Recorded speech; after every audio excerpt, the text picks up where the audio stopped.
So we're about to start. If you can hear and see me well, please place a plus in the chat. Okay, great. That's nice. And maybe another warm-up activity, just place the city or town. Where are you watching us or joining us from? Just to see the audience range. Vladimir, right? Moscow. Moscow, Aprelivka. Okay. Moscow. Khimki. Zelenograd, St. Pete. Oh, nice. Okay, mostly Moscow. That's nice.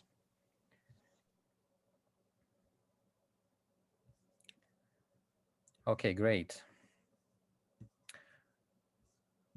So, dear colleagues, we're about to start. And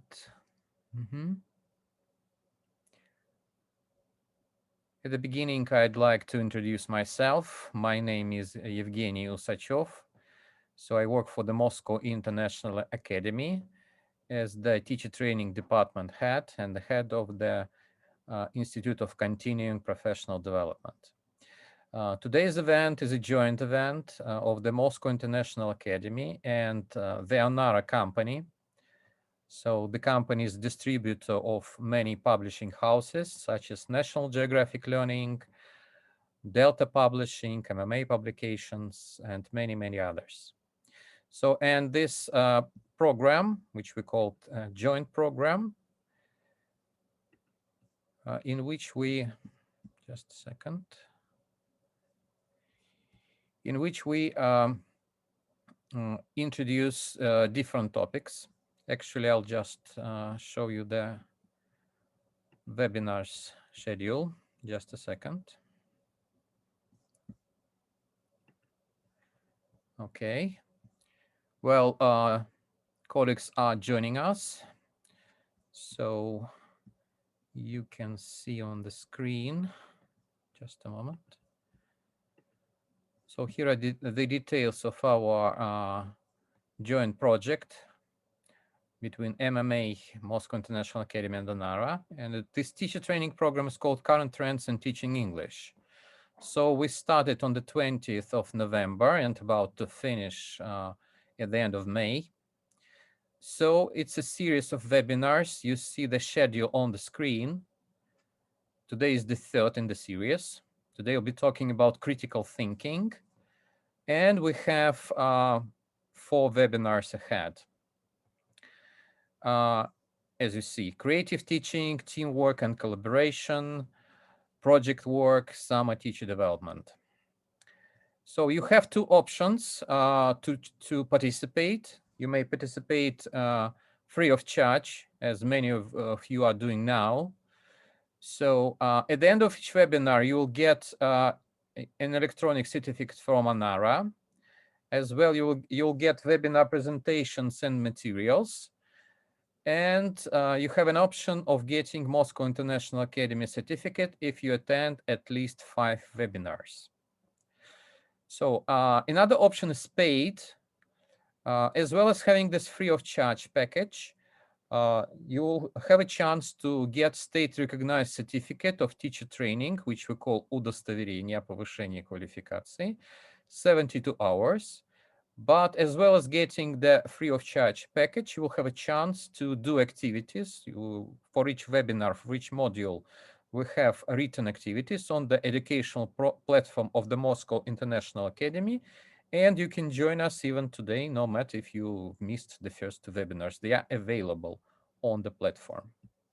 So this is the brief introduction of the program.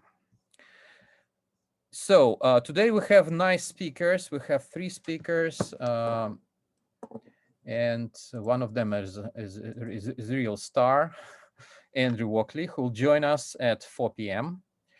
And as well, before that, there will be my talk and the talk of our partner, Galina Sharonova. She'll be speaking on behalf of the ONARA company. Okay. So let me start with my presentation. In just a moment, I'll share the screen with you. Just a second.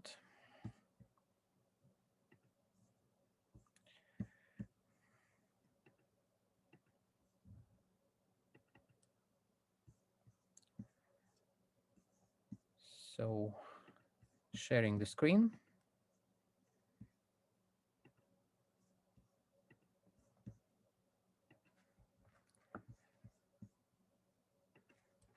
Okay, and my talk is dedicated to developing critical thinking skills in English language teaching. So I'd like to start with a question for you.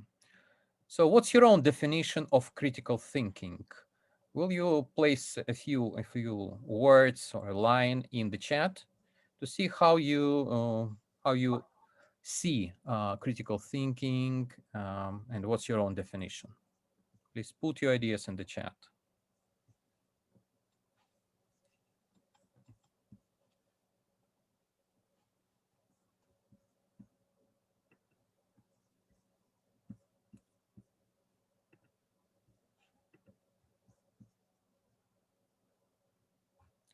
Okay, filtering information, ability to analyze.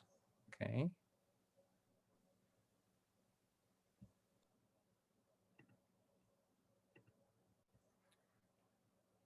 Any other ideas, colleagues? What's your own definition of critical thinking? The ability of analyzing and discussing complex topics, questioning the reliability of sources and logics of arguments. Okay. Analysis, summary, and processing information. Ability to analyze information and ask proper questions. Okay, thank you very much. I'm going to show you some other definitions and looking at them, decide which of these from 1 to 7 are the closest to your idea. Okay.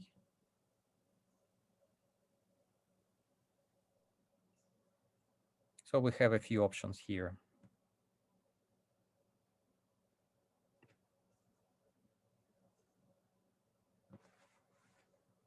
Have a look at them and just put the number in the chat, which is closest to maybe a few numbers.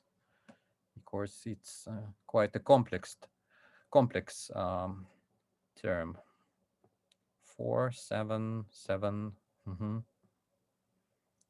Okay. 4 plus 7, 6. I see. 6.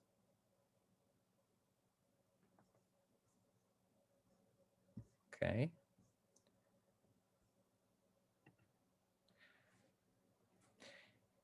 6, mostly 6 and 7, I would say, plus 4. Okay.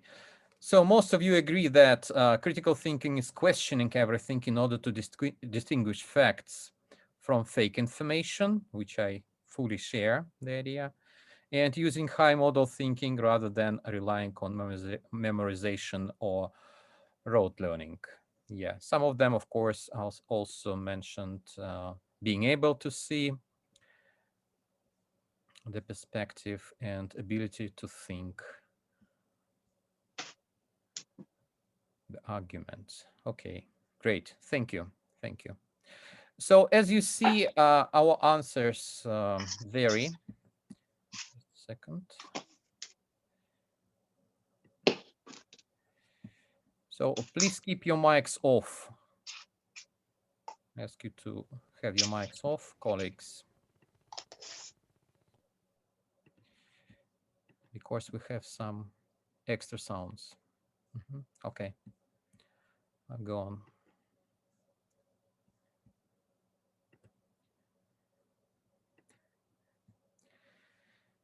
And as you see, this is quite a complex term, which doesn't have one clear definition.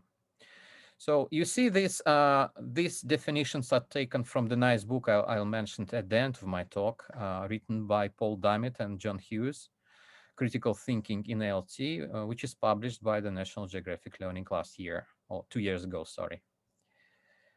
So we have some other definitions which you can see on the slide. So it may be the art of thinking about your thinking while you're thinking, so as to make thinking more clear, precise, accurate, relevant, consistent, and fair. The art of constructive skepticism, the art of identifying and removing bias and one-sidedness of thought, and the art of self-directed and in-depth thinking. Actually, if we speak about this term, we can focus on 3 so-called R's of critical thinking. The first R stands for reflective thinking. That means the habit of questioning assumptions and inquiring more deeply. So the second R stands for rational thinking. That means the ability to follow arguments in a logical and disciplined way. And the third R is having objective, open mind and being sensitive to what is fair and balanced. So one important remark. We all believe that learners are supposed to view critical thinking as a certain mindset which was supposed to form, to build up. That involves thinking reflectively, that means being curious, thinking rationally, which means thinking analytically, and thinking reasonably, coming to sensible conclusions. So the term is more than just a term. As you see, it involves building up a certain mindset, and learners are supposed to obtain this mindset. Okay, just a few words about Bloom's taxonomy model. I suppose you know this model, which was created in 1956 and refers to different mental skills and abilities, starting with the simplest one. And at the top, we have such operations, evaluation, and maybe synthesis. So this model was a little bit corrected in 2000 by 2 other researchers and authors, Anderson and Krathwohl. And they have this pyramid, I would say, of mental steps or different types of thinking. Here on the right, starting with remembering, understanding, applying, analyzing, evaluating, and actually creating things. As you see, and this set of skills maybe just split up in higher order skills, which we see at the top, or low order thinking skills, which we have at the bottom. But while teaching English, we, depending on the level, depending on the stage of teaching, we're supposed to develop the skills from the low order thinking skills up to the higher order thinking skills. So what ways can we use to teach critical thinking? So first of all, we can use different analogies. We can promote interaction among our students in a class. We can ask open-ended questions, which again involve thinking skills of our learners. We can allow sufficient time for reflection, because in critical thinking, reflection time is really valuable. We also can teach students to apply knowledge to other domains. Of course, use real-life problems and allow thinking practice. At the same time, when we do it, we face certain challenges and barriers on our way, starting with the students' fear. So then impulsiveness of some students or over-dependence on the teacher. And as you see as well, we're developing their critical thinking skills. We're developing learner autonomy as well. Sometimes missing the meaning, inflexibility, lack of confidence, sometimes dogmatic or assertive behavior, inability to concentrate. It's also pretty vital, as our learners, especially young learners, are deeply dependent on on the gadgets, on the other social media. And at times it's just a special effort from our side just to make them concentrate. And at times just unwillingness to think. Yes, using just easy solutions or the knowledge which they have, and just to making such repetitive work, I would say. So, and what are our roles in this process? First of all, I believe we can change participation practices gradually. We may start with brief, focused activities, then later proceed to longer or more complex ones. So we can model as well so-called thoughtfulness, creativity, and social cultural awareness in our own behavior. And we can give examples of this. And of course, we can encourage active participation and relevant uses of English. And last not least, recognize thoughtful and creative contributions to that. Speaking about critical thinking skills, we can focus on some major ones, such as creativity, imagination, problem solving, decision making, self-knowledge, assessing and analyzing. Of course, we just develop the skills depending on the student's level and the age of the student. And of course, there will be different techniques related to teaching young learners, teens, adults, and maybe university students. So, but still, even at the low level, we can start with some simple activities. I believe that in today's audience, there are people who deal with young learners, teens, and university students as well. And aims and tasks are accordingly to the age group may be different, right? Especially the value of critical thinking goes up when we turn to higher education and maybe post-education processes. So, what types of tasks can we assign when we deal with developing creative, not creative, but critical thinking skills? So you have a list of different activities which we can apply in our teaching practice, such as making comparisons, categorizing, sequencing, focusing attention, memorizing, exploring space, time, numbers, and making associations, as well as analyzing cause and effect, making decisions, solving problems, and creative thinking. I truly believe that in your teaching practice, you use these activities and as well use particularly textbooks which contain activities of this kind. But nevertheless, sometimes we can add some new activities and just give students this thinking time and first of all, building up the skills and then developing them. So let's have a few examples of the activities which some of the books contain. So as we first mentioned, it was making comparisons. For instance, there is an activity which is called Odd One Out. So we have the list of pictures and the list of words, and it's just a matching activity with, we have just part of that, right? So, and I believe it's just initial stage, maybe elementary level, at which students just eliminate some items which are not necessary in this matching activity. The second type of activity may be called same or different. For instance, they have, please can you keep your mics off? Mm-hmm. So, which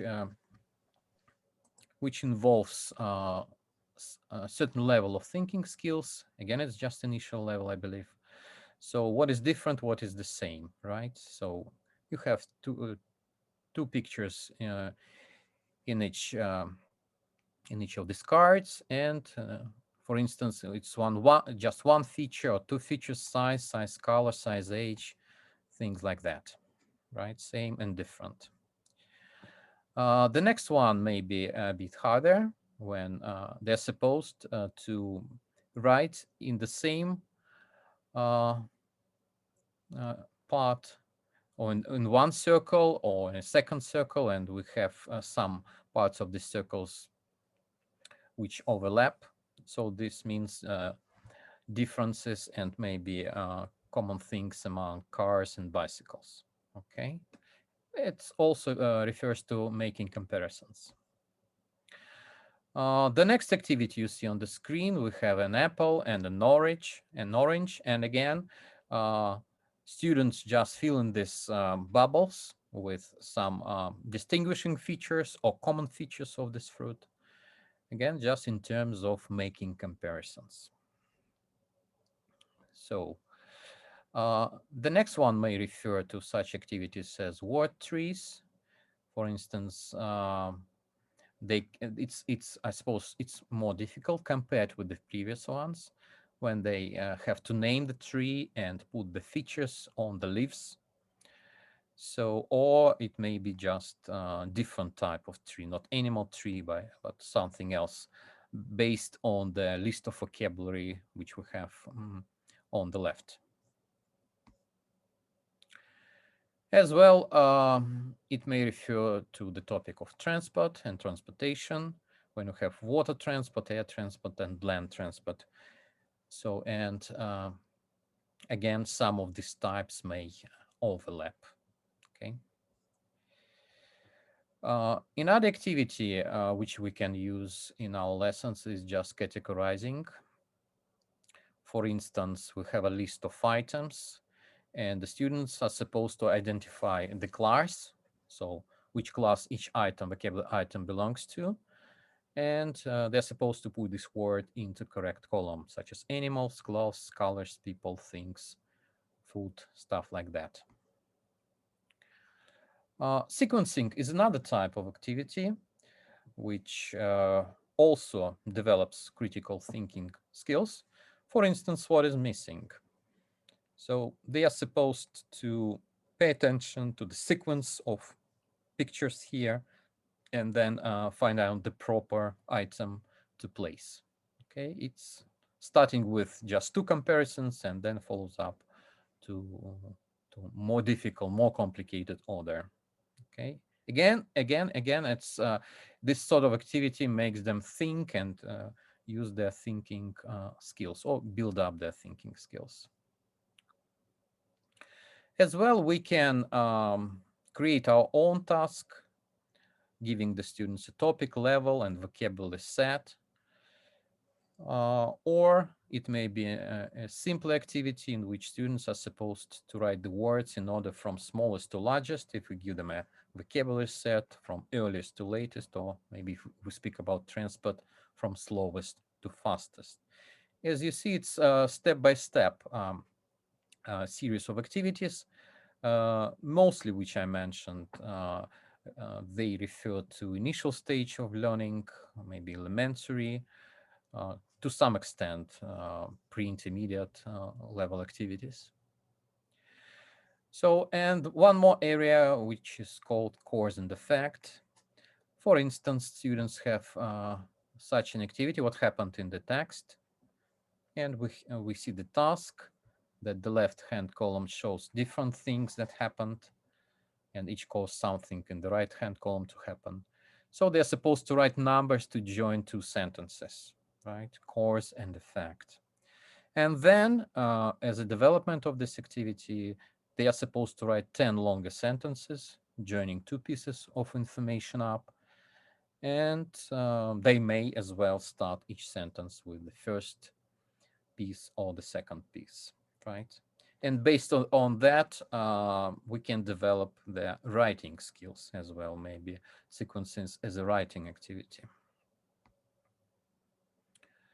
Okay, another type of exercise might be like this. Identify the invalid conclusions and say why they are invalid.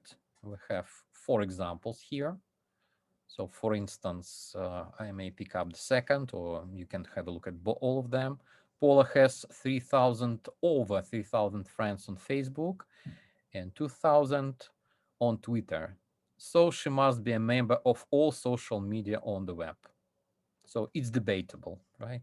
And in this regard, they should say why the statement is not valid, right? Or as well as number 4, the chef of that restaurant is famous for his fish soup, and Jane often eats there, so she often eats fish soup. Again, it's debatable.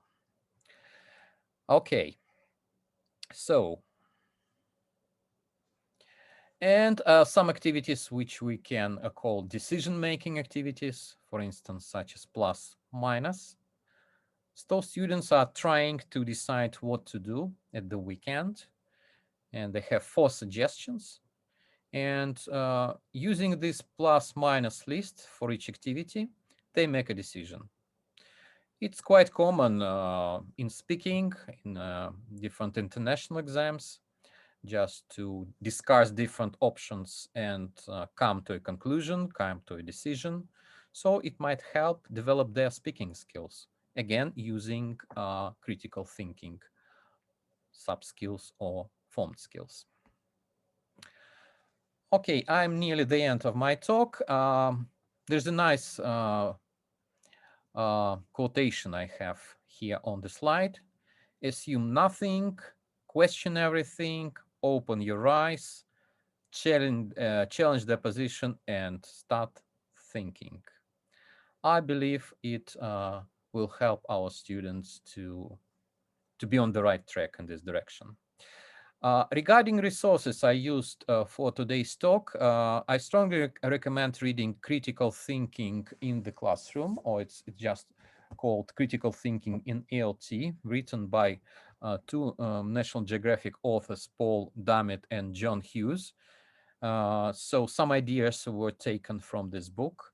So it's a practical guide how to use critical thinking in grammar, vocabulary, pronunciation, skills, receptive and productive skills, and in how to integrate critical thinking in your lesson.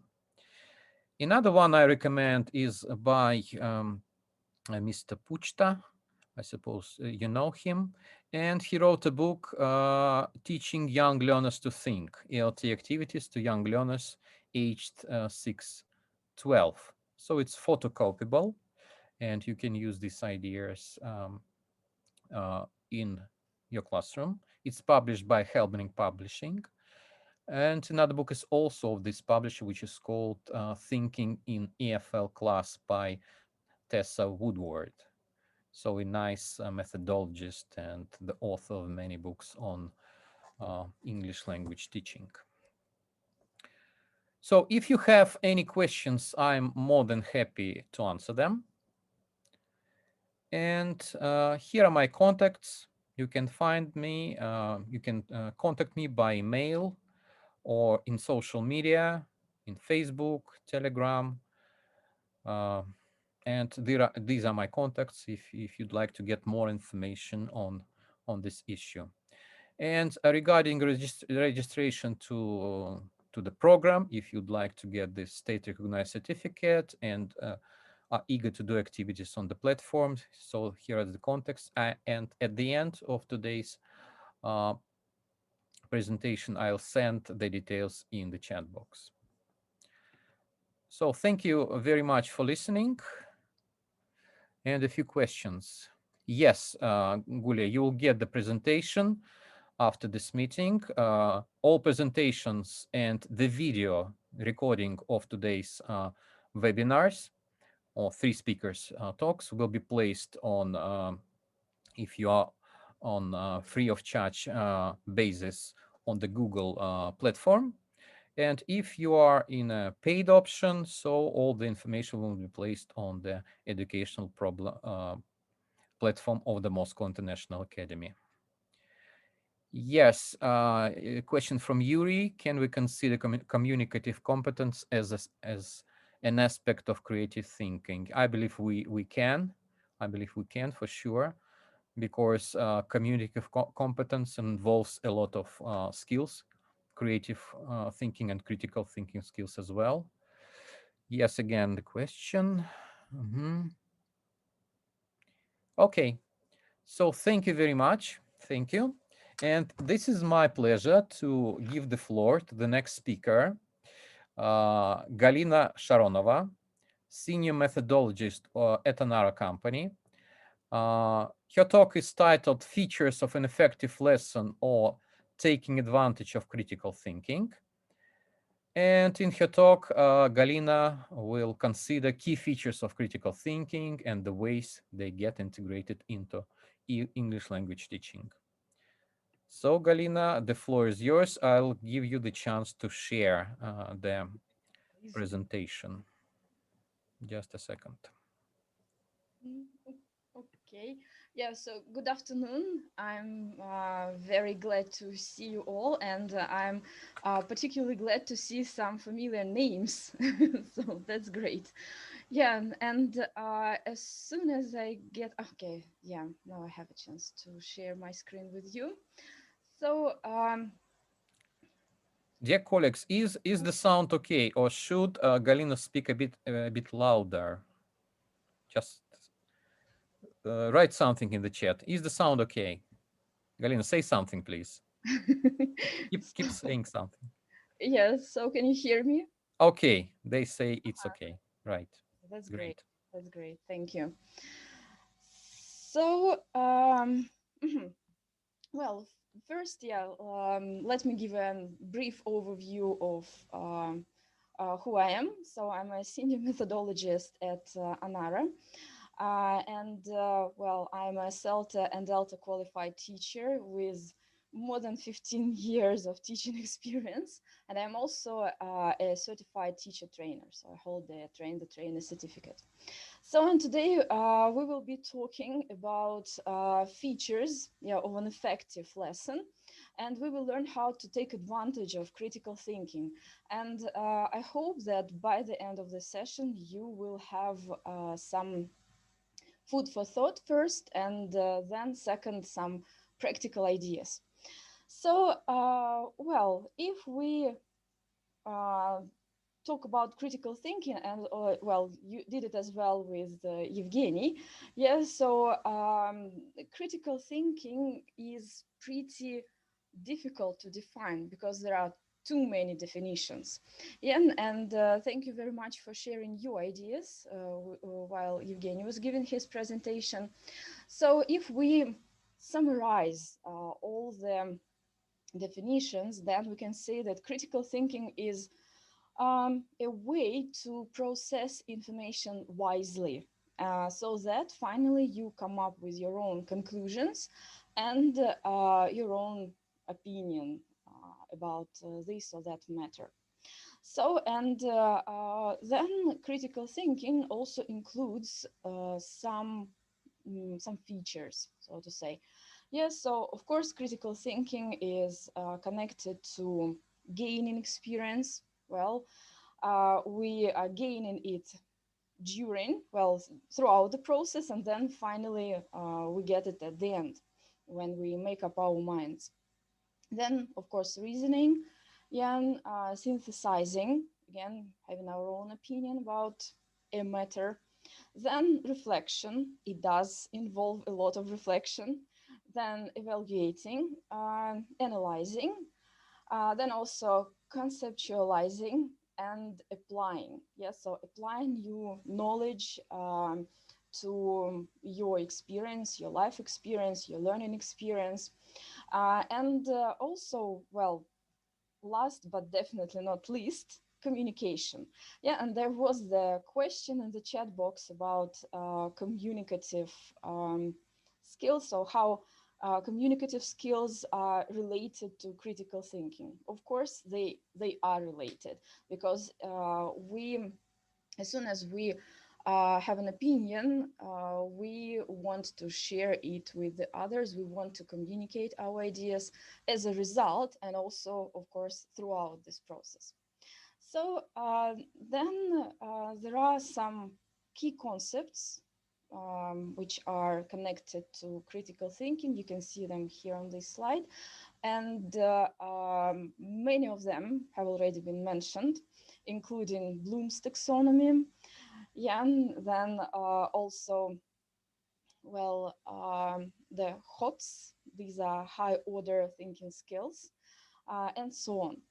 And well, today we will be talking more about the ways we can apply these concepts to our lesson planning and to conducting lessons. So there is also one more important thing to keep in mind. These are critical thinking strategies. So I would like you to share your experience. Yeah, so can you please write some critical thinking strategies in the chat box?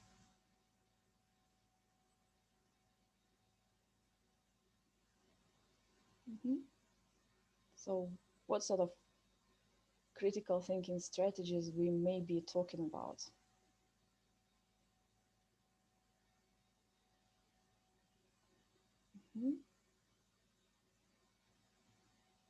Okay.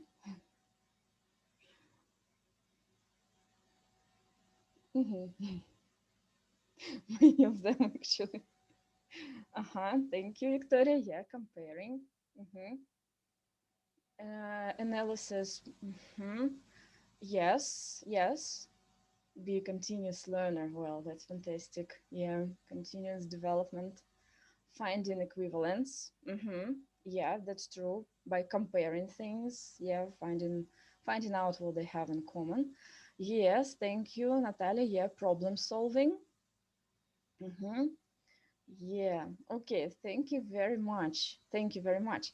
Yeah, so yeah, so you have mentioned many of them, and of course the list is not that short. Yeah, so well, yeah, so one of the strategies is thinking independently. So then also comparing information, comparing ideas. Yeah, this is what you have already mentioned. Then also checking credibility of sources. Yeah, we do need to be able to do this. So then also there is, well, I like this idea very much, making interdisciplinary connections. Yes, so we do not get any isolated, so to say, knowledge. Yeah, if we learn about something, then we do want to make these connections. So, and this is the way we gain our experience, our life experience. So then also evaluating assumptions. Yeah, so and assumptions is the word which is very, very disputable, I would say, in critical thinking, whether or not we should make assumptions. So, but definitely we need to evaluate them. So then also doing analysis, which was mentioned as well in the chat box. Well, then, yeah, problem solving as a strategy, making decisions, and asking questions. So especially the question why. So that means that you need to question everything you're dealing with. Yes, sometimes even undermining everything you know and everything what is being talked about. So, when we plan our lessons, we need to keep these strategies in mind, and then also think of the ones which you want to help your students develop. And also, as I mentioned before, well, this list is pretty short, so like there are more strategies. Well, then when we plan a lesson and when we want to develop our students' critical thinking, then usually we have a skills-based lesson. Yeah, so we need to have clear context, we need to well, make assumptions, check assumptions, yeah, also check credibility of the sources and so on. And when we plan a lesson, we need to keep many things in mind. Yeah, again, I would like to ask you to share your ideas. Yeah, what do you think we need to keep in mind when we plan a lesson aiming at both developing language skills and critical thinking? Please share your ideas.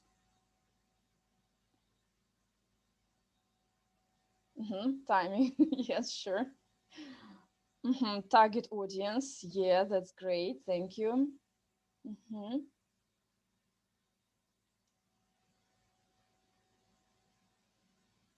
Okay, anything else? Skills we need to train. Okay, skills, well, skills, language skills and life skills.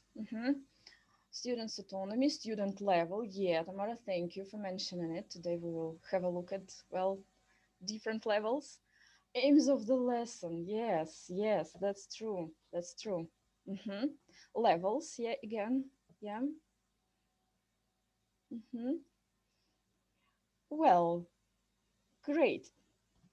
Thank you. Thank you for sharing your ideas. So, yeah, so first of all, when we plan any lesson, we need to first think about our students or our, well, target audience, so to say.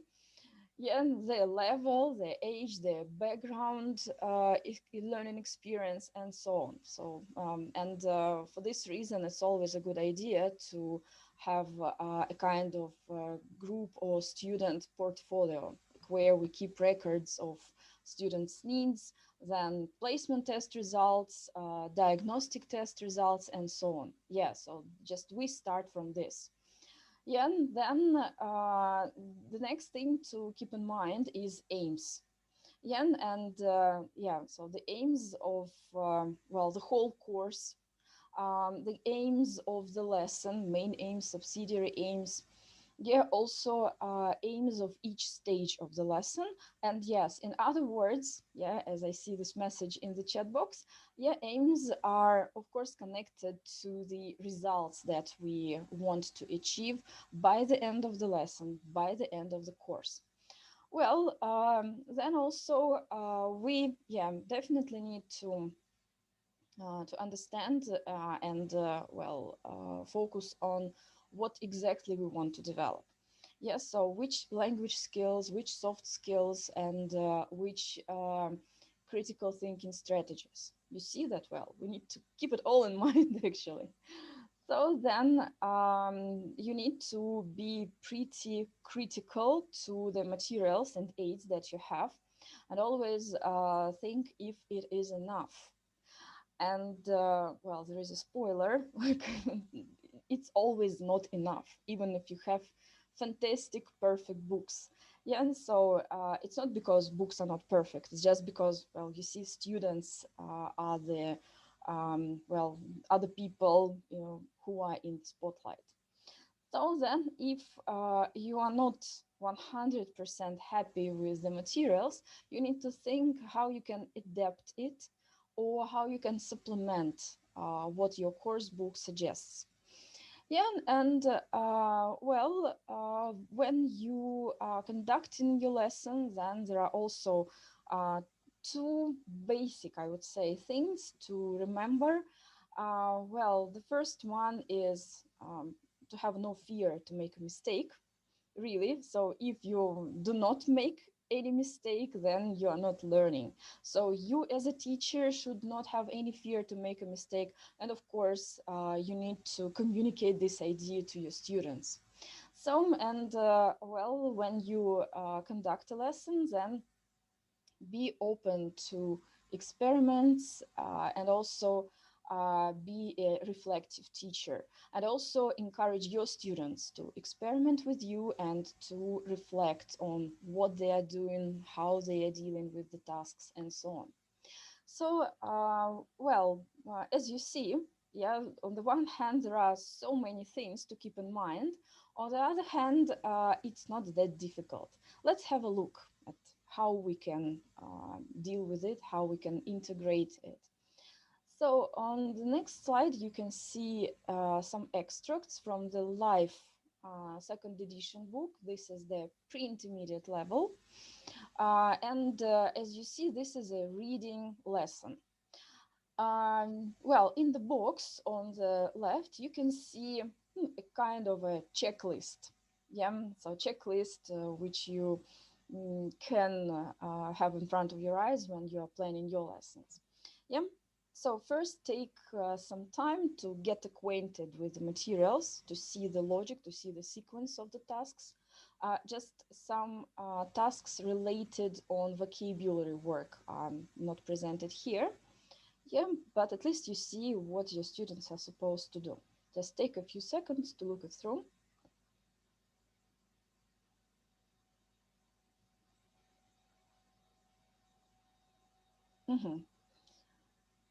Okay, well, as we need to keep timing in mind, yeah, I guess this time has been enough for you to at least have a glance at the materials. So, as you see, there is a text. Yeah, well, and the title is Nature is Good for You.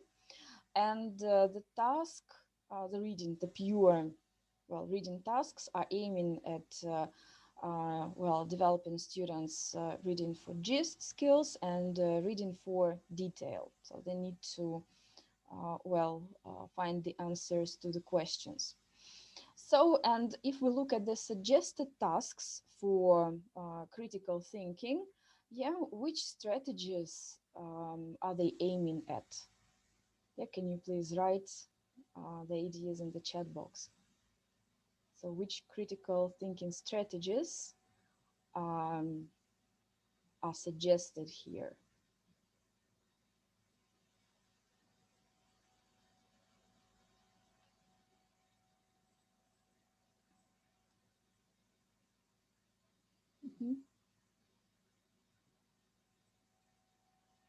Okay, given arguments, yeah. Okay, so which arguments from the text strengthen the main idea? Yeah, great, great. Evaluating information, yes, that's true. Expressing opinion, yes, for sure. Yeah, evaluating, then processing it, making your, well, making up your mind, comparing, yes, yes, that's great. Yeah, and yeah, when we provide examples, in other words, we are learning how to justify our arguments. And this is a very, very important skill. So yeah, great. It's great that you have identified so many strategies. And the question for you is if it's enough. So please put a plus in the chat box if you think that it's enough, minus if you don't think so. Minus. Okay, minus, minus. So, okay, plus. Well, okay, so I'm asking those who have put minus. So what would you like to add? Like what you are not satisfied with, what you're not happy with?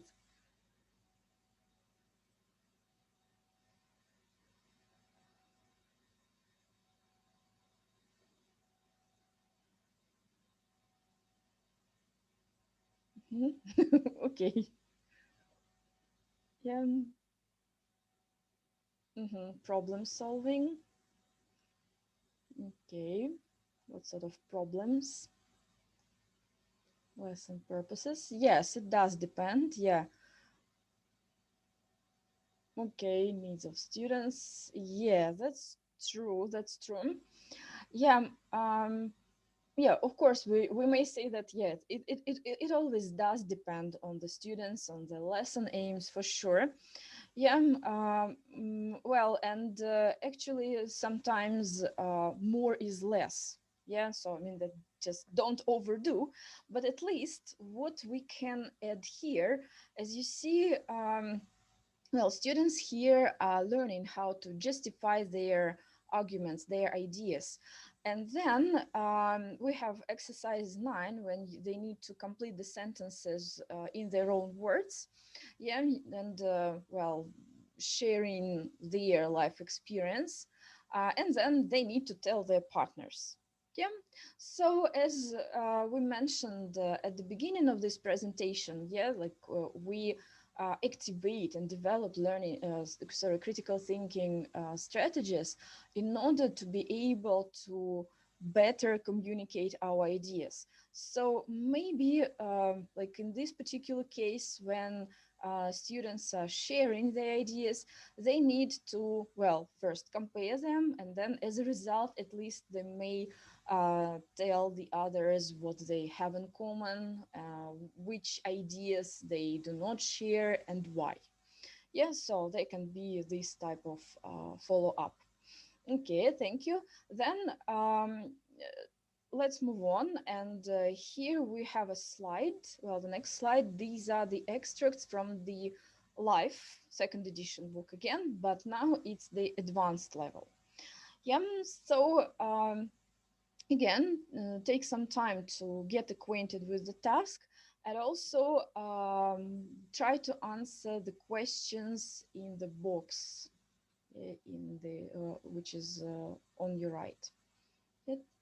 Just a few seconds.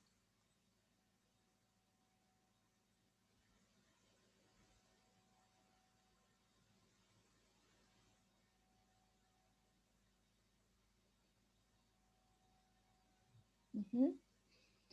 Okay, so let's see what we have. Again, so this is a skills lesson and, well, reading lesson. The main aim, well, linguistic aim, is to develop students' reading skills. And we have a variety of tasks here. So, and then we have, well, a couple of tasks related to critical thinking. And the main focus is purpose. Yeah, to analyze the purpose, to, well, get students to see what is meant and like why the text was created. So again, can you please write which critical thinking strategies? Yeah, yeah, to analyze the author's opinion. Yeah, yeah. So this is a strategy to see like what the author wanted to share with us. Yeah, vocabulary he uses, yes, like first, well, this is the like language focus, so vocabulary, but yeah, like how the author plays, so to say, with the words in order to convey the idea, to convey the tone. Yeah. Okay, good, good. Yeah, and also so the aim is to get students to be able to read between the lines, again, by questioning the sources, questioning who the author is and why the text was written. Yeah, and so as we see, this is the advanced level. Yeah. Well, then is it enough? Students agree or disagree with the article? Yeah, checking the words in context, like it's more related to developing language skills, but of course, yeah, it does help develop critical thinking skills. So is it enough?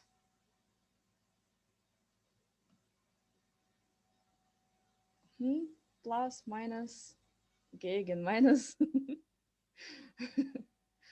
So, minus, minus. Okay, it is connected to work with discourse. Okay, so if, well, I see a lot of minuses, yeah. So then, as you see, as we identify a problem, then we need to find the solutions. Yeah, problem solving is another sub skill, yeah, or, well, strategy. So what can we do? What can we add, or how can we adapt then this particular task?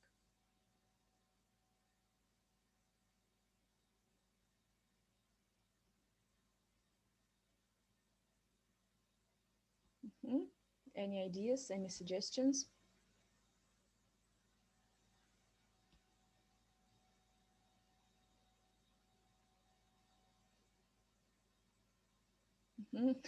Okay, a project on the topic. Yeah, that's a very good idea. So, project on the topic, which is, yeah, related to, well, again, having a purpose, and then showing it, well, with the help of words and, well, research, creative tasks, research, yeah, debates, yeah, that's a very good idea. Yeah, again, by debating, yeah, we exchange our opinions, we apply the opinions to our experience, then come up with our own ideas. Yeah, thank you. So, and I would say last but not least, there is one more slide with a more challenging task for you. This is an extract from the Life Again second edition book, but now this is an elementary level. Yeah, you mentioned that level does matter when we plan a lesson, and this is the task from the workbook. Yeah, so we need to focus on exercise number 4. So as you see, if we analyze what we have, then students have some initial task, yeah, when they review the language, like everyday collocations. So, and then in number 4, they need to write sentences true about you. So, well, what sort of, well, what sort of changes can we make if we want to, well, focus on those critical thinking strategies, evaluating assumptions, comparing and contrasting information?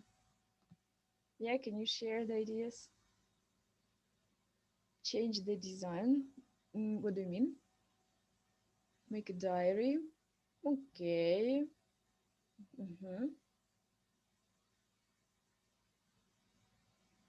Well,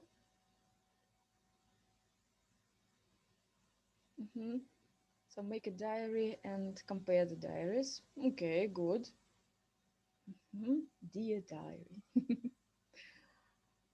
Well, yeah.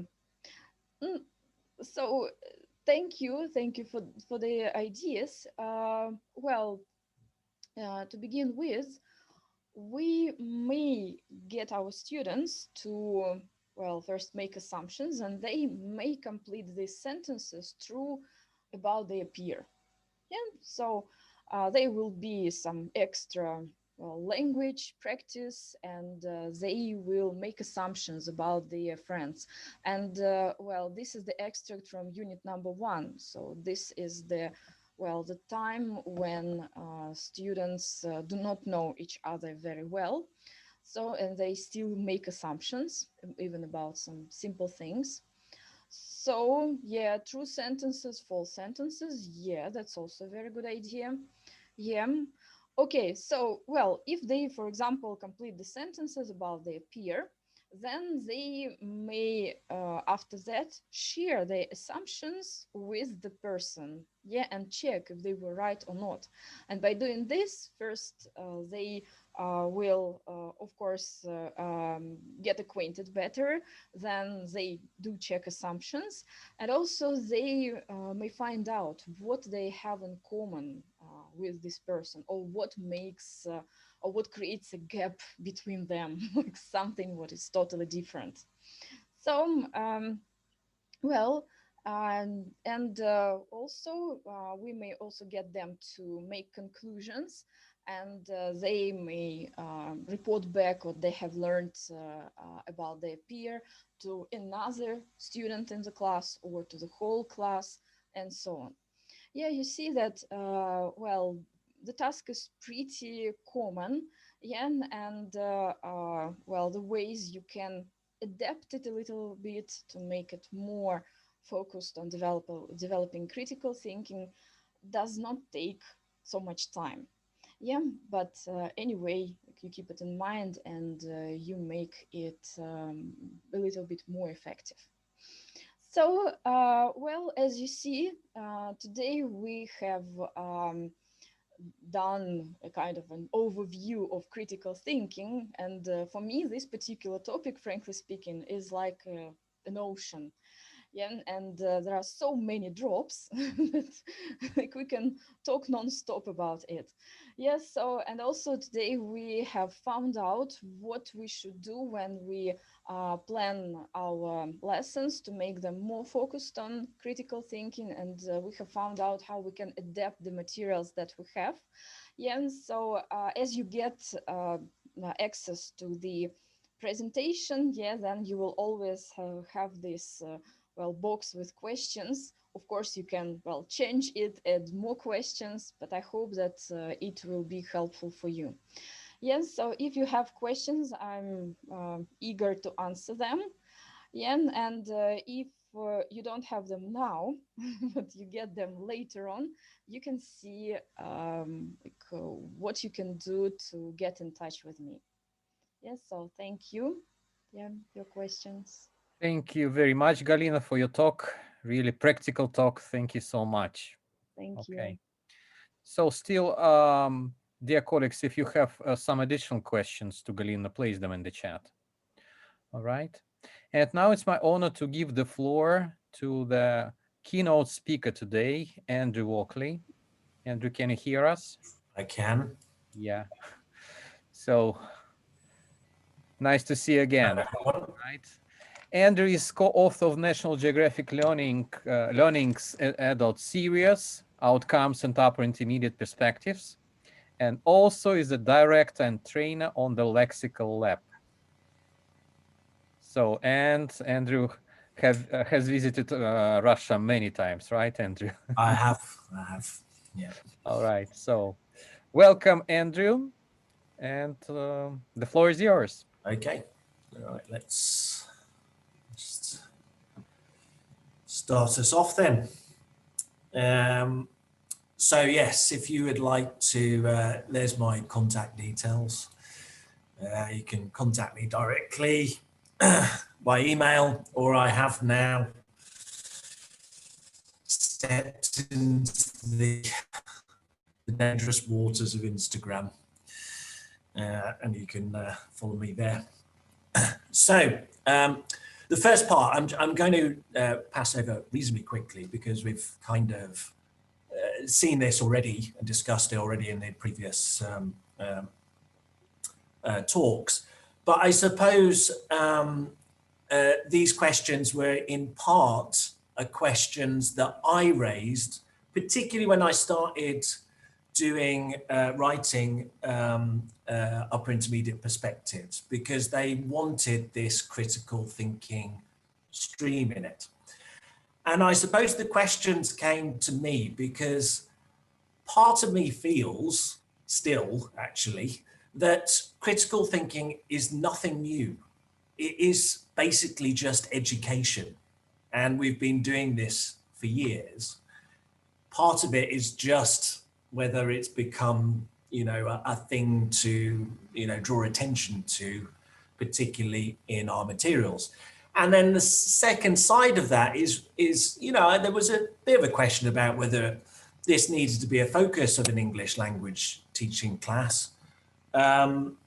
Because sometimes I feel that everything is thrown on English classes. We have to take on more and more ideas, and that might take us away from the fundamentals of teaching language. So the third, I suppose, idea was that sometimes I feel that critical thinking and talking about it, it's very much, well, I think critically, it's just nobody else does. And there's a kind of idea that critical thinking just becomes, maybe a bit vague.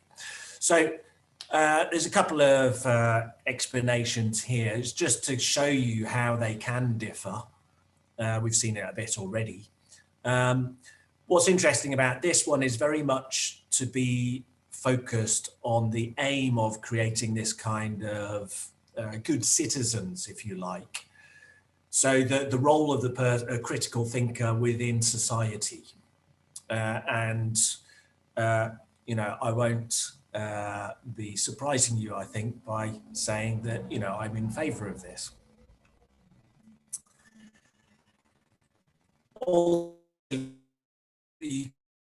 This was an interesting one, that it's in terms of being the most sought after qualities that employers look for.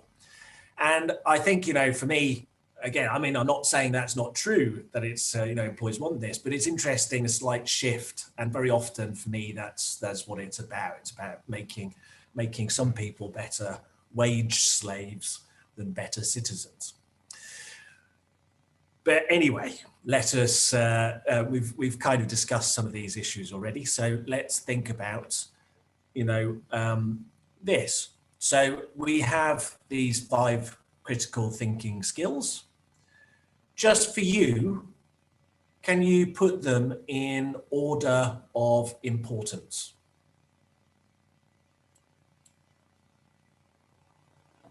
Let me just see if we get the chat box, which I can't see.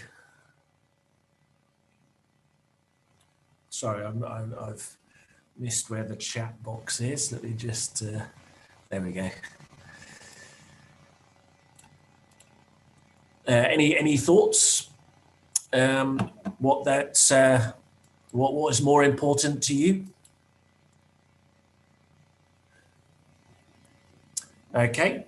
Now I'd like you to think about this. So would your choices here about what these are the most important, you put them in order. What about if we chose the order for an English language class, or if you were an employer in an engineering firm, or if you were a social worker? Which of these would the order of importance change at all?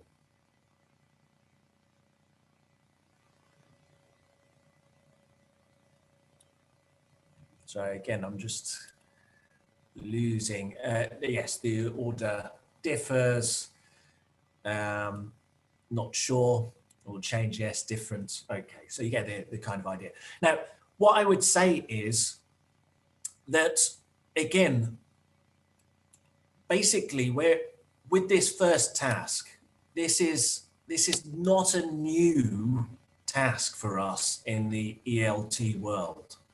We've been doing this kind of ordering for years. I mean, it's a perfect thing. And this is critical thinking.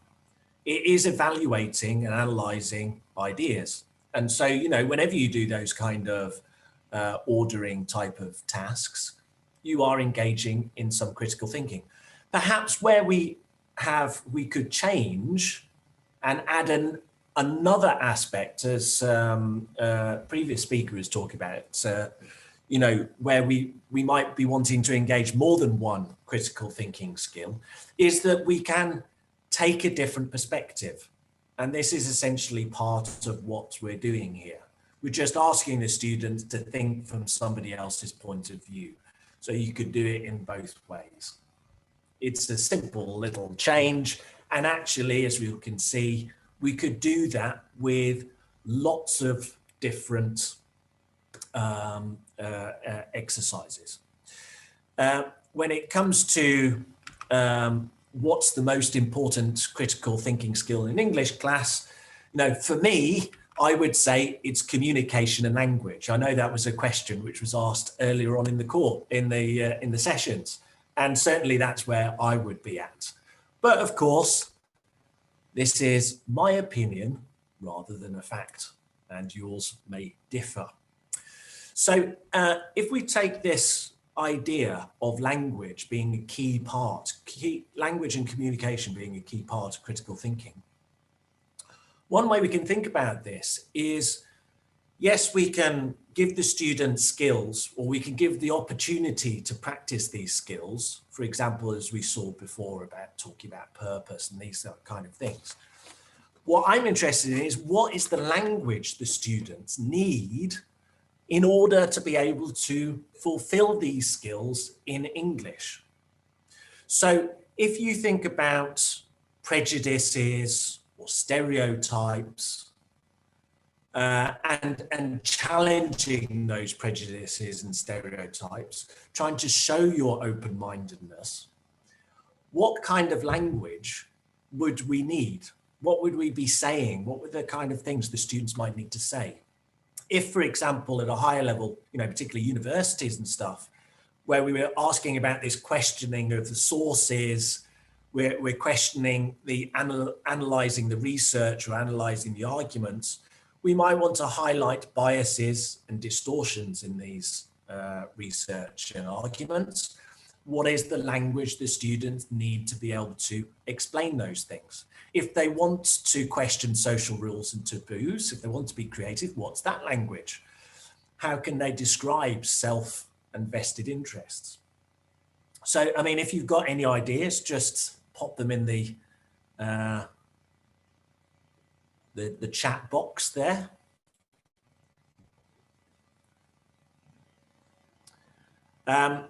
Yeah, I mean, that point, we need academic English. That is true, but what I'm keen on is actually going beyond the generalities of academic English and thinking about the specific phrases, such as, yeah, I've never thought about it before. So it's actually kind of, really getting to the nitty gritty. What are the actual words? So again, yes, of course, adjectives may be of importance, but we want to know what adjectives. It won't be all of them. Any other thoughts there? To avoid discrepancies. Yeah, exactly. So maybe just thinking about some of this language. So this is kind of, so again, comparatives, definitely, but where I'm moving from is away from thinking about these generalities of grammar. What are the comparatives that we're talking about? It's not, for example, leopards run faster than cats. That's a comparative. That's a kind of way of talking about it. But it's not going to be highlighting prejudice or stereotypes. It's not kind of focusing on these aspects. To some degree, it's quite difficult to do this, I understand. But what we have to think about is it in this way when we come to specific tasks, and we'll see this now. So just as an example, here is something that I wrote over 20 years ago. So this I included this partly as a kind of point to the fact that critical thinking has almost been around before it's become such a big thing in the ELT, where basically we taught this pattern just because it doesn't mean, etc. And we give them examples. Just because I'm a man, it doesn't mean I can't cook. Just because I'm 16 doesn't mean I'm stupid. And this pattern came out of teaching personal adjectives, as was mentioned, but in the context of people saying, kind of stereotypical things about particular, he's typical Englishman, he's a bit cold and unfriendly. And then in the dialogue, there was a kind of contradiction. Come on, I know lots of people who are English people and who are very friendly. Or just because you're English doesn't mean you're unfriendly. So this is the phrase, this is the kind of language which we need, the student might need, to, if they hear somebody saying something stereotypical, possibly about themselves, that's the kind of language that they need to be able to counteract that. And actually it makes for quite an interesting little separate little task. So we just give them this idea. They could think about their various ways people see them and how, you know, they don't feel about it. You know, they could challenge the kind of stereotypes that they often experience. Okay, so it could be a 15-20 minute task in it on itself. This is from perspectives of the intermediate, and what's happening here is basically, again, it's a very typical task, which is already critical thinking, which is we're giving students statements, we're asking them whether they agree or disagree, we're making some analysis of them. The two things that we're trying to do to aid that is, firstly, again, asking them to think about it from a different perspective. So whether these people would see these statements in different ways and why. We are then also just giving them some language. I mean, some of this is functional, as you mentioned, but it is, for example, identifying yourself. So this little phrase, as a teacher, as a parent, as a businessman, I mean, is incredibly common and is a useful thing, but it's actually something which doesn't always get taught. So this is the way that we can help students, you know, be critical, if you like, in their language. And you will see here, challenging ideas and assumptions. We have our little phrase I like to recycle from time to time. And in addition, you know, we have example of are we supposed to? Okay. Similarly, we have this one. This is just, again, it's a similar task that you may have seen. It's a kind of adaptation of what we used to call a balloon debate, you know, where you kind of get rid of people from the balloon, who's going to survive, basically. Again, very, very common for years ago. This actually links in the book to a video. There are TED Talks in the video and what we in the book, and this one is about a photo retoucher. This is why this strange job is here. Who these are people who usually are working in fashion magazines and that kind of thing, and you know, actually often have a negative press.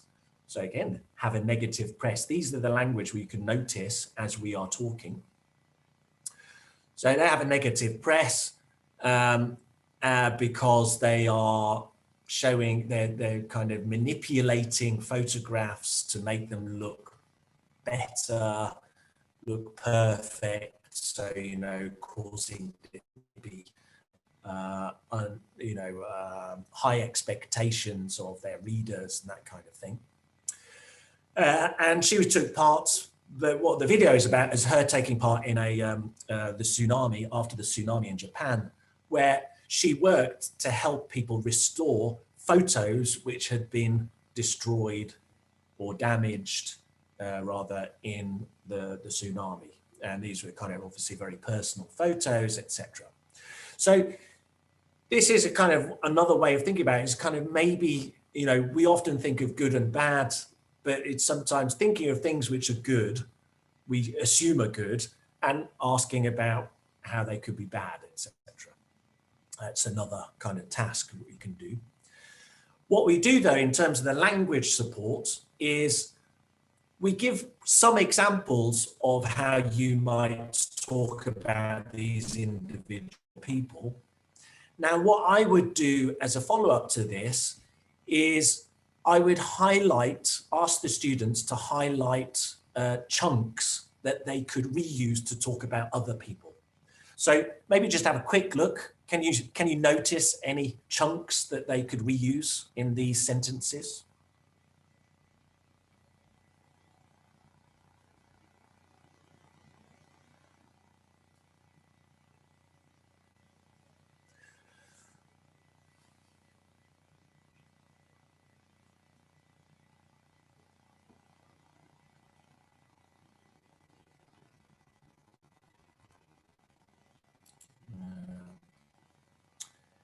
exactly. Create false images. Huge force for good, exactly. Anything else? Some people say. Yeah, I mean, you know, it's just some of the, I mean, it's possible that some of these things just, you know, they're said slightly differently in the student's own language. Yeah, I mean, lack skills, yeah. So I might kind of go a bit further. In terms of this task, I might say they might lack something, but they can, okay, and give them that kind of pattern. So there's both kind of collocations that we can draw attention to, but also maybe frames, you know, without them, weed could be like a little frame that we can, you know, use for several of these other things. You know, for example, politician, without them, we wouldn't, well, we'd have to change the thing. We wouldn't have a leader, perhaps, to organize everything. You know, so these could be ways that we could adjust them. And then just at a higher level, this is from an outcomes advance. So again, we don't kind of highlight particularly critical thinking skills, but just to explain that how these can be present in lots of material, whether it's highlighted or not. And in this case, it is actually the whole lesson is a way of analyzing research, thinking about the principles behind research. So part of it is a skills class. It's a skills class of thinking about how we read research and think about it critically. But in order to do that, we need to teach them lots of language, which sometimes may include teaching them the concept of why this is important, but it is fundamentally teaching the language. So if we kind of look at something like, you know, the sample group was chosen at random, we can teach the language, the meaning of random, it's a choice, but we may also have to explain, you know, why it's important that something is chosen at random. In fact, there's a text that goes with it and which does that, okay? But if you didn't have the text, that's something you could consider, okay? So, you know, some of them are kind of specifically academic, but some of them, you know, we could, you know, use in, it doesn't, you know, twisted the figures, doesn't stand up to scrutiny. These are also quite spoken language that we might use as well. Okay, and this is, you know, a kind of pre-reading thing, and then they get some of these answers in the text itself, and then there's further tasks afterwards. But the key thing I want to emphasize is we have to teach the language. They can't analyze and be practical about their statistics unless we've thought about the language that they need to do that. So, I mean, we've mentioned this already, doing critical thinking at elementary or beginners, and I won't ask you to particularly answer because I think we've kind of seen that we can. But I want to again just take it from a slightly different angle and think about the language of what would enable students to be critical. And in this, I want us to question what the syllabus is at these low levels. So if you look at this is in a way challenging the accepted social rules and taboos of our own industry, which is that at the lowest levels, we have a particular kind of syllabus, and included in that are words which are typically taught. Now, and alongside that sometimes goes the avoidance of potentially more complicated conversation because we are afraid that the students may make mistakes or they may struggle. So this is from Outcomes Elementary. And what we do is we introduce it. It's basically asking people to give opinions about whether, you know, politics in a very small p, are giving opinions about, you know, politics in their local area, which is basically whether they should have these kinds of changes to where they live. Better water, better Wi-Fi, bigger library, etc. Now, obviously, pretty much all of these words are elementary words, except you would very rarely see in an elementary book. We'll go on to why that is in a moment. We then explain what for or against is. It's not necessarily that they have to particularly produce that, but it's an easy way of saying agree or disagree. And then the key part of it is explaining why they agree or disagree. And it's giving them these kinds of patterns. It's going to, we could use will, it doesn't matter. That's not the important thing, but we're giving them a pattern. And what you will see is these things: save time, provide a useful service, improve education, help business, cause noise, be bad for the economy, create jobs. Now, these words basically don't appear in pretty much any other elementary course book that I've seen, but they are all super frequent words in the English language, and often far more frequent than words that we do teach at elementary level. So if you take, you know, a word like banana as a food word, I mean this, or living room, these words which we may see at elementary, they would typically be around 10 examples per million, 9 or 10 examples per million words that students would see or hear in normal writing, according to corpus linguistics. If you look at a word like cause, then that would be about 300 times per million. And in fact, all of these words would be more common than those words living room and banana, and many words that we might want to teach. So we basically have to explain, obviously we have to explain what they mean. My version would be just translate them. And then basically we just allow them to try to match them to their ideas of why they would improve these things. We then kind of move on to talking about students' own ideas about their own places. And quite often they will ask about other things. They will make use of some of this language. And then sometimes they'll want to say other things which are new. As teachers, and as people wanting to improve critical thinking, what we have to do is help them to say that language. Similarly, if we look at, this is from beginner, again, it's just changing a little bit the focus of the vocabulary that we teach. So things like problem, governments are certainly within the top 100 most common. Education, these are all in the top 100 most common nouns in English. And so from my mind are appropriate to teach at the lowest level.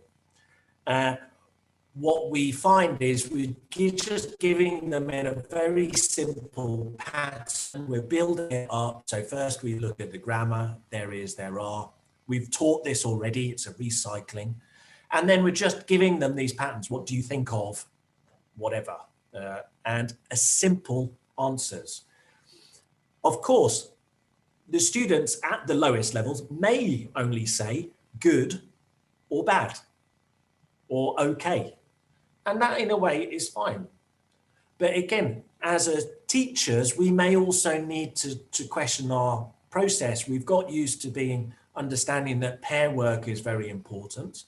But at the lowest level, what we might have to understand is we may need to shift a bit more to the teacher helping the students one-to-one, kind of as a whole class, putting some of the the language on the board for everybody to share, and doing a little bit more of that work one-to-one whole class. So kind of a bit more upfront teaching from the teacher. So, ultimately we need to think of different lexical choices, maybe think more about giving at the lowest levels opinions, not just description. Understanding that pair work will be limited, and that there will have to be more teacher-student interaction and more use of the L1 and board work in order to enable that. To enable genuine critical thinking, general communication from the students. And obviously, we could also add that we need to be realistic, that the students will make mistakes, they're not going to get it perfect, but ultimately they can exchange their ideas, even if they're not in a perfect language. So it's kind of, accepting it. This idea of vested interest, self-interest is, I think often an idea of noticing what's not there, asking why. Again, this is something that several people have mentioned already. Is trying to get these alternative perspectives, and photos are quite good for this. Here, this is from upper intermediate. The question we ask about this photo, we ask, what's happening, where are they? But we also ask, what is missing? What is not in the picture? Any thoughts about what is not in this picture?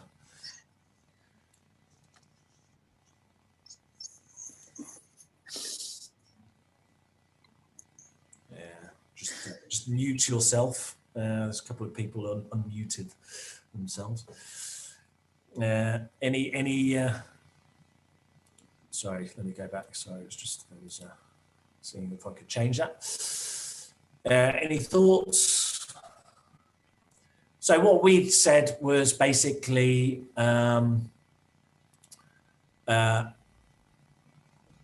we kind of sorry, the messages there.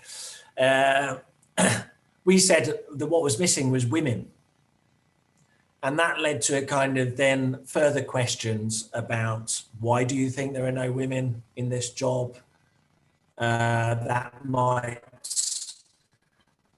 it's an old picture, that's true.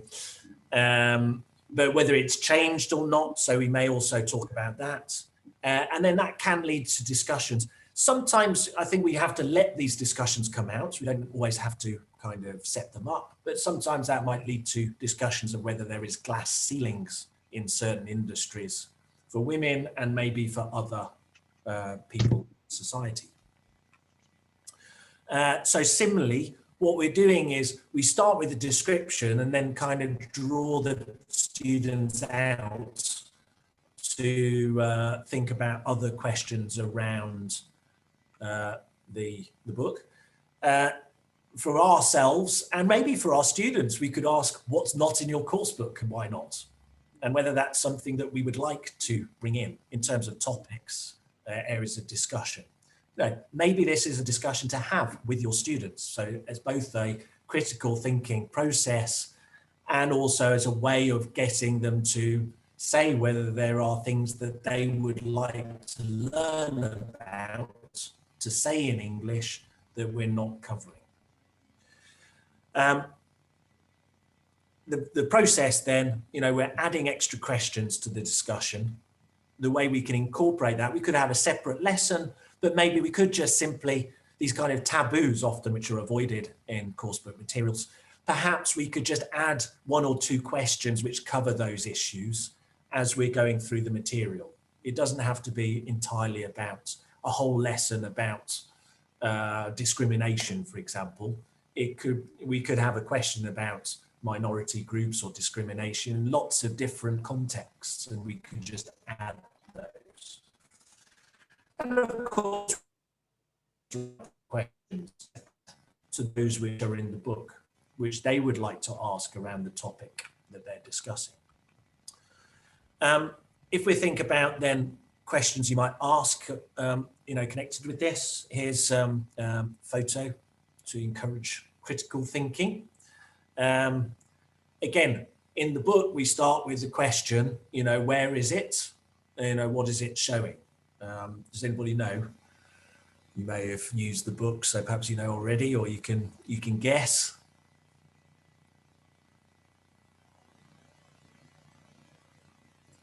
It is Egypt, yes, it's Cairo. So this is the pyramid.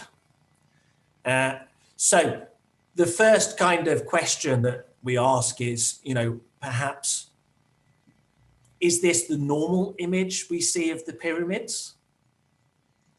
Why not, do you think? So we could start with asking about the picture. And then we could broaden this discussion by adding some further questions so that we can talk about the students' own ideas about tourism or whatever the topic you want to do. Any thoughts of any other questions we could ask? Would you like to visit the place? Why? Why not? Exactly. Any other questions, perhaps?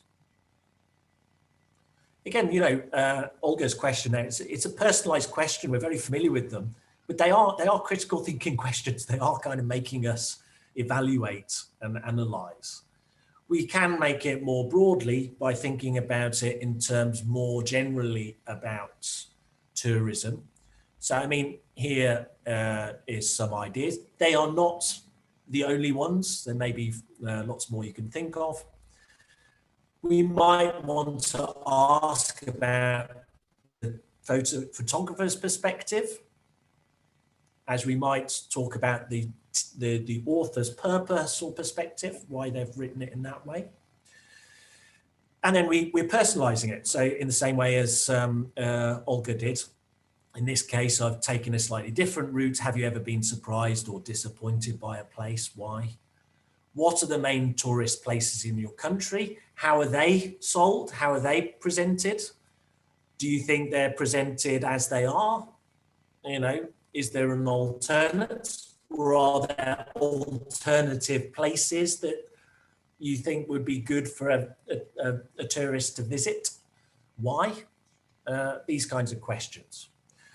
Now, often what you'll find is in the course book, we will have a question about describing the photo, maybe one about the, you know, some personalized aspect, but you can use the same ideas to expand, I think. And often it doesn't take much preparation.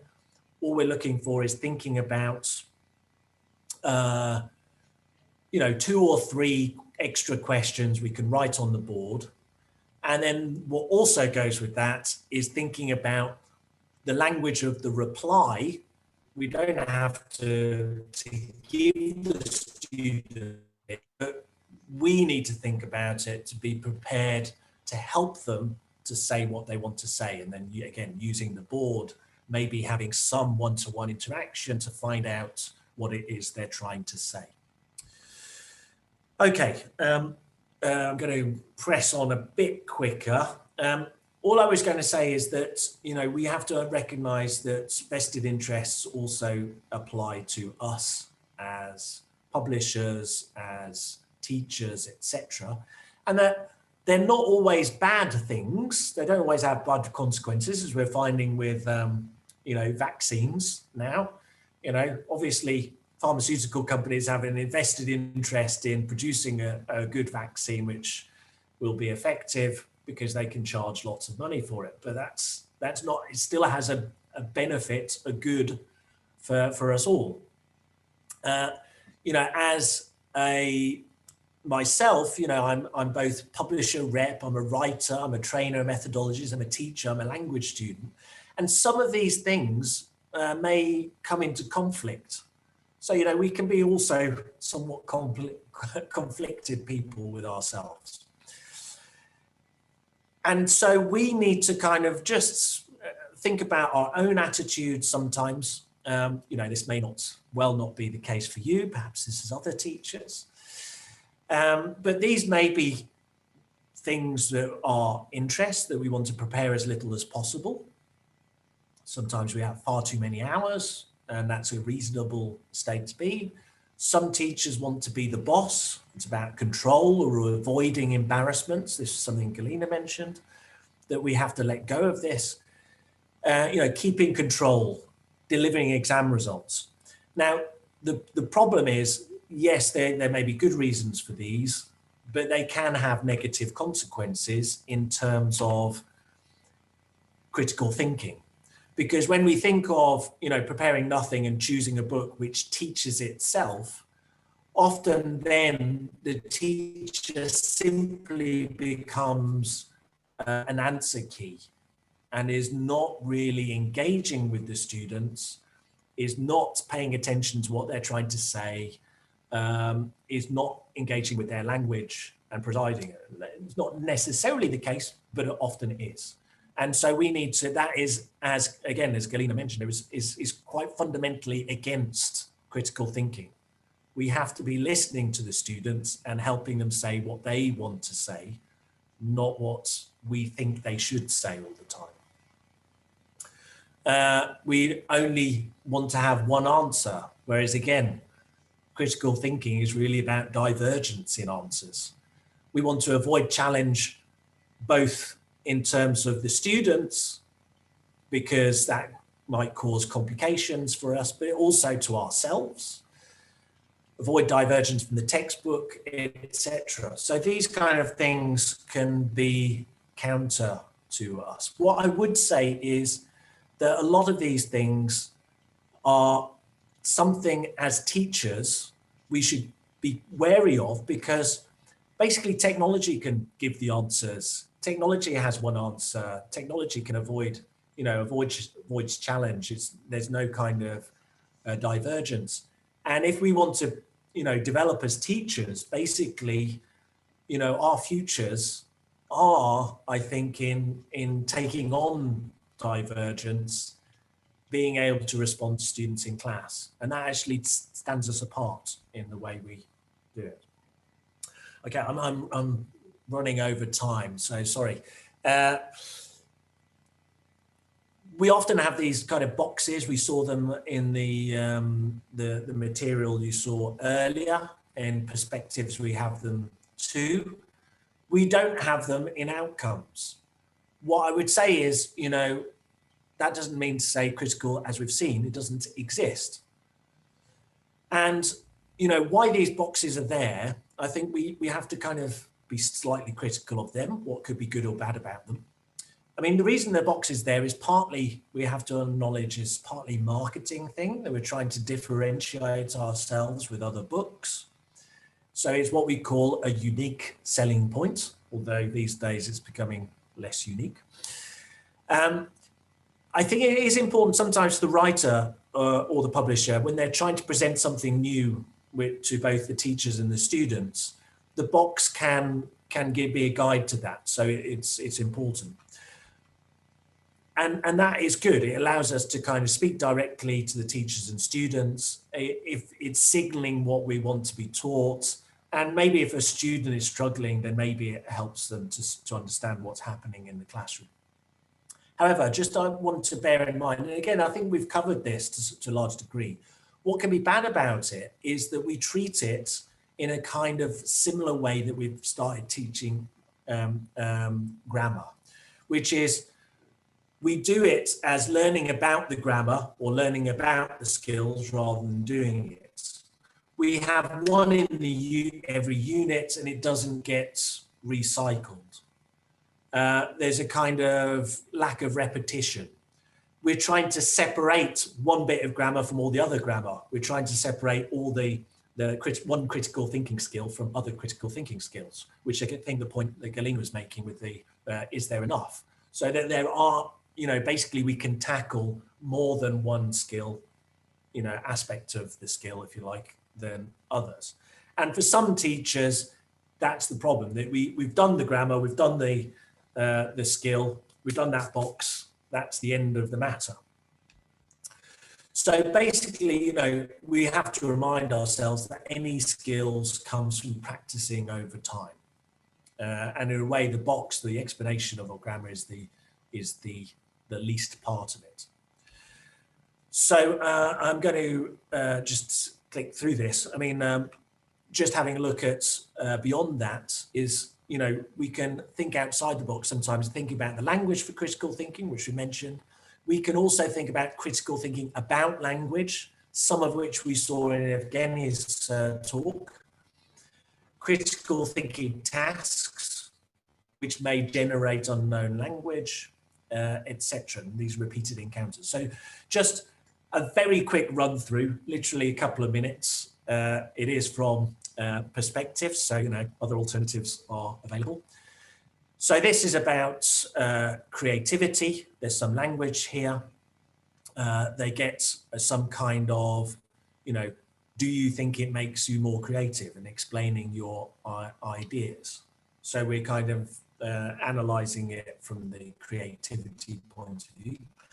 But we could also ask questions, generate language. So what else do people follow? What might happen if you don't obey a rule? What's an example of a high score or a test? Who sets the rules? What else can people set?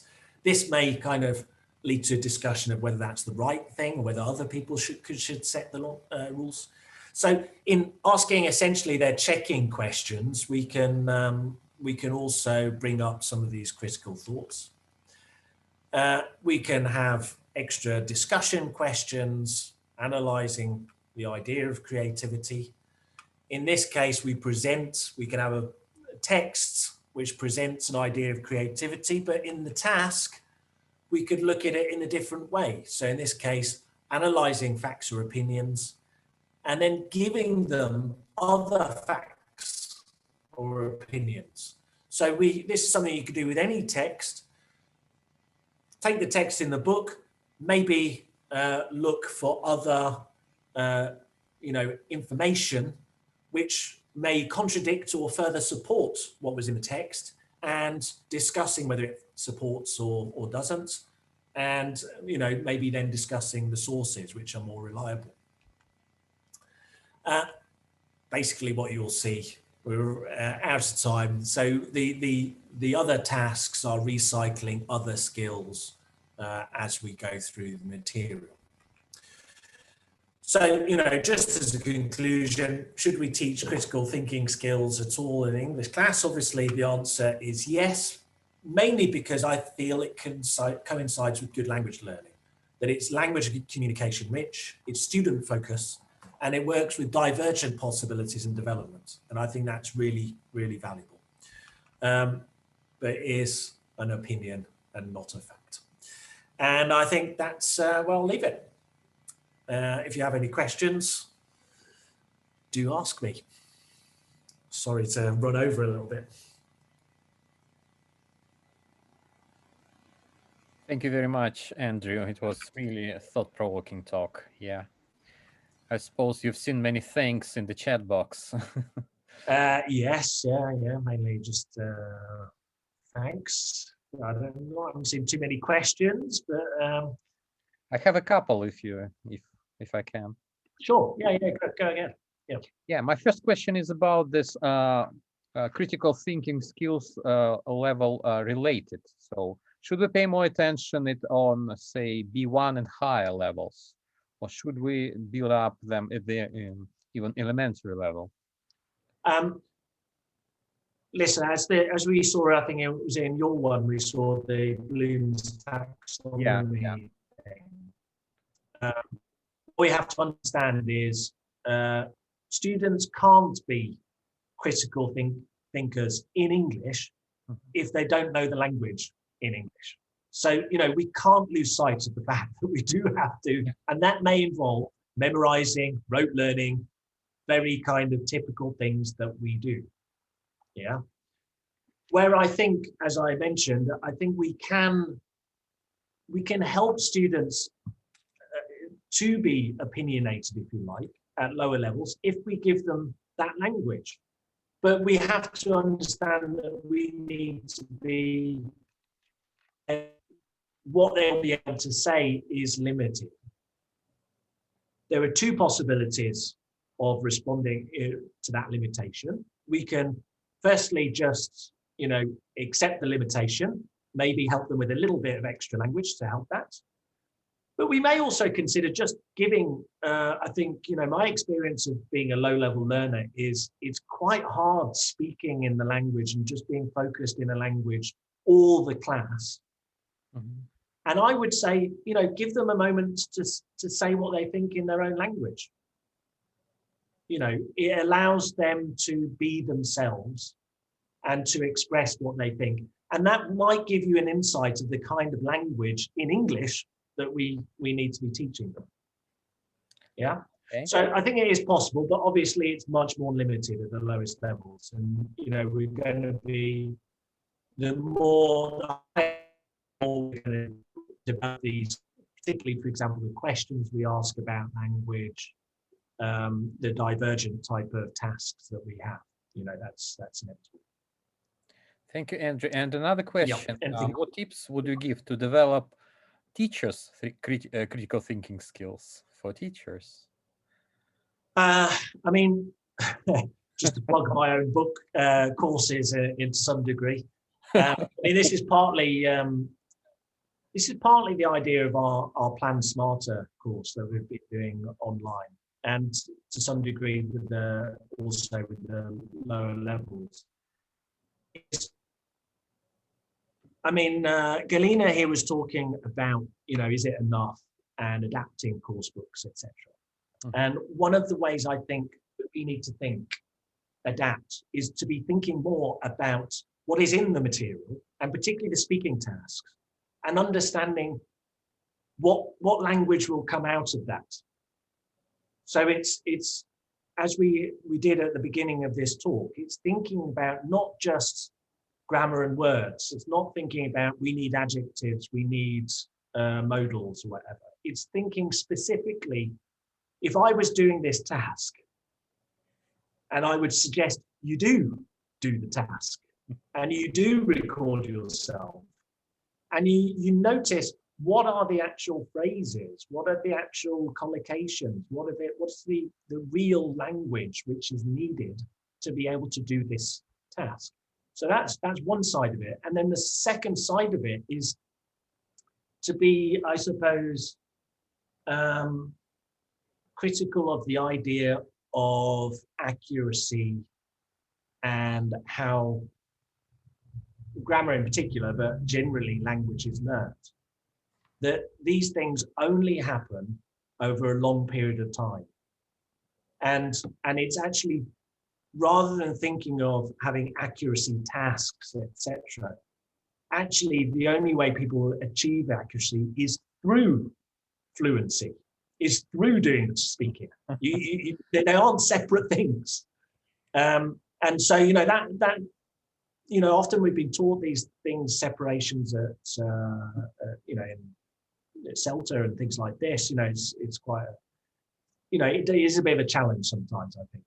The desire to correct, but the correction is very much focused on the accuracy, what's wrong, rather than focusing on the whole of what the students are trying to say, and try to help them say that whole thing better, which often means kind of almost rewriting the sentence or giving them a focus on vocabulary more, etc.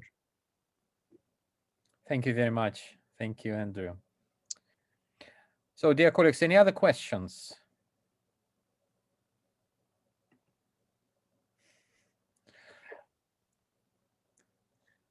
Yes, I mean, I would agree that we don't need a course book to teach critical thinking. I mean, I think course books can, in all cases, can provide a help and guidance. But very often these are things that we can just quite easily add as little tweaks to the tasks, as we've discussed. So thanks. Thank you very much once again. Many thanks. Really. Okay, thank you. Thank you. Okay. As I say, if you are interested in these courses we're doing, you can do them online. We do them as a self-study version, or you can we run from time to time, we run Zoom versions of it, so you can have a face-to-face one. And we've hopefully we've got a reduced summer school this year because it's still going to be tricky, but you might be interested, and certainly we hope in 2022 we'll all be back running, back to normal. Fingers crossed. Fingers crossed, right. Okay. Excellent. Thank you. Thank you. Galina, will you say a few words at the end from ONARA? Yes, sure. So first, thank you very much for, well, thank you. Many thanks to Andrew, first of all, and thank you for the cross-reference to my presentation. So that's really great. Yeah, and many thanks to the participants, and well, Evgeny, to you as well. Yeah, sorry, I'm not mentioning you as well. So, yeah, I have, well, kind of an announcement. So, until the end of February, here at ONARA, we provide a 70% discount for the first editions of our best-selling books. So don't miss a chance. And also starting from the 4th of February and until the end of February, there will be a special 35% discount on the books, well, the books which can help you prepare your students for international exams. As well, as you remember, as you know, we run regular seminars here at ONARA, and our next month will be dedicated to exam preparation. So again, don't miss a chance. So thank you very much. Yeah, thank you. Thank you, Galina. I'd like to just to let you know that our next webinar will be in February. Do you remember the date? I mean, in terms of our seminars between Moscow International Academy. So if Andrew lets me stop. Yes. Okay, thank you. So I shall leave you. Thanks very much. Yeah.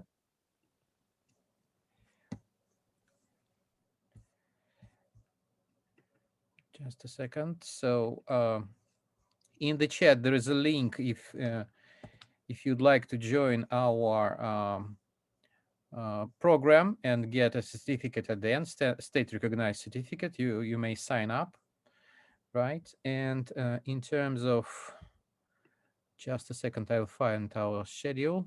Just a minute.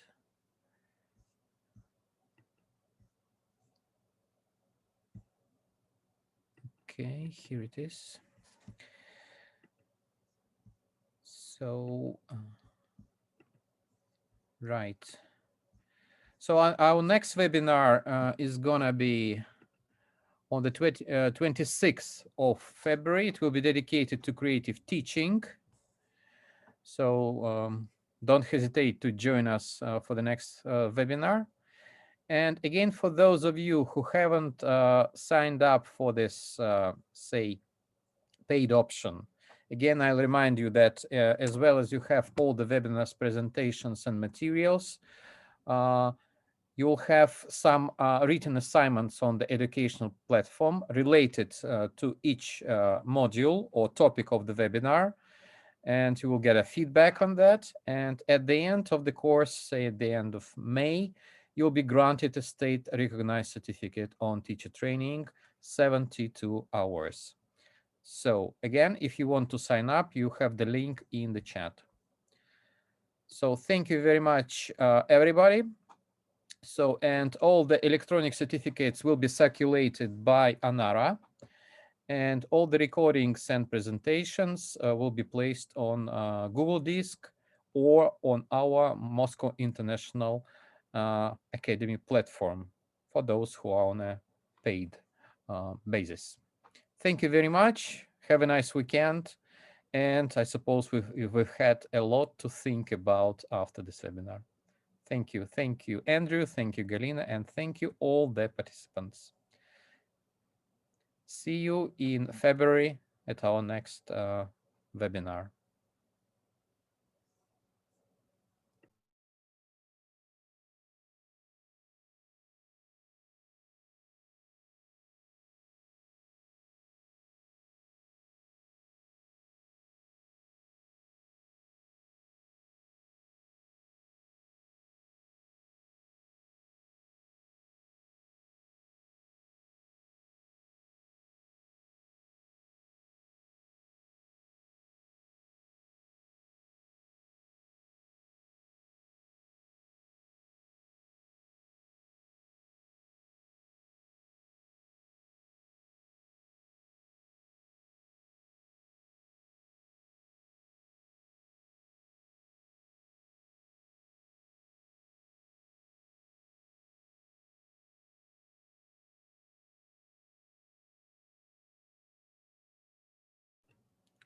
Анастасия, у вас какой-то вопрос, да?